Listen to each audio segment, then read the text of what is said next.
And dear Virgo sun signs, Virgo rising signs, and Virgo moon signs, let's see how the full moon on June 22nd will affect you.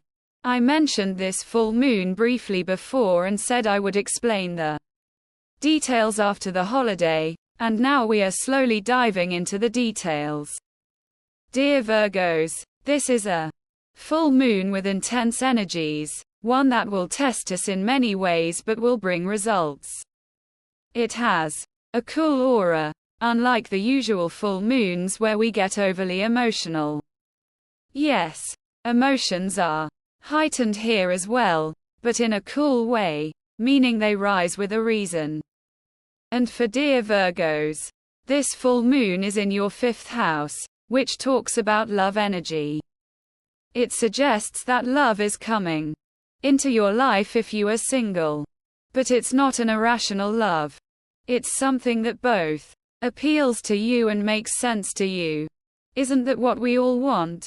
We don't just want to like someone. We also want it to make sense. This is exactly the kind of energy this full moon brings. But since it's a bit cool, don't expect grand romantic gestures or beautiful messages during this period, even if you've already met someone. If your partner doesn't do these things, don't think they don't love you. That's the effect of this full moon. However, it's very realistic. A small thing they say may be very genuine. Now, which is better? Reading a beautifully written paragraph or a single heartfelt sentence? I'd personally prefer the latter. But of course, it's your choice. This full moon will be more like the latter, meaning and quote. I may speak less, but I stand by my words and my feelings. If I say something, I mean it. I don't speak empty words. And quote. And dear Virgos, the star dupe will be in your 12th house. This star was much talked about during the earthquake, and it's not a good omen, but it can be good if used properly. If you handle it well, it signifies strength. If you say, and quote, I'm weak, I'd rather complain than face challenges, and I only criticize life, and quote, this star won't work well for you. But if you say, and quote, I want to solve problems, I confront life, I can criticize myself and correct my mistakes, and quote, then this star means strength. Now, why do they say this star is bad? Because it's hard to self-criticize. And in the 12th house, it's generally seen as very bad.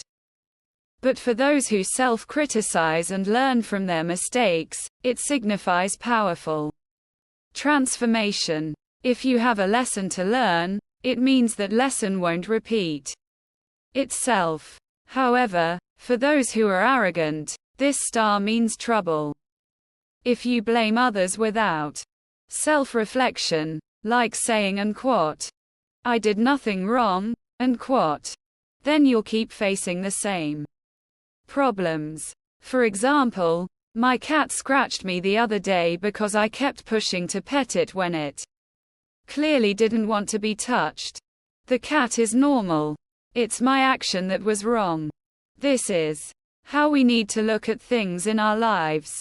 Self-criticism is important. For those who can do this, this star means strength and the ability to break karmic cycles. Moreover, as this full moon occurs, the rising and descending degrees will align with your 4th and 10th houses, bringing significant opportunities for both your professional and personal life. However, you might find yourself torn between focusing on your personal life or career. You may need to balance the time you spend on yourself and your work.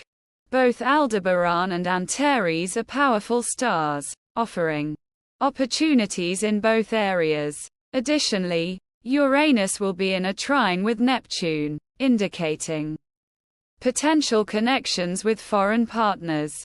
If you're single, You might meet someone from a distant place. Don't just think about love. It could be related to your work. But be cautious with this connection, as Uranus and the star Algol are involved.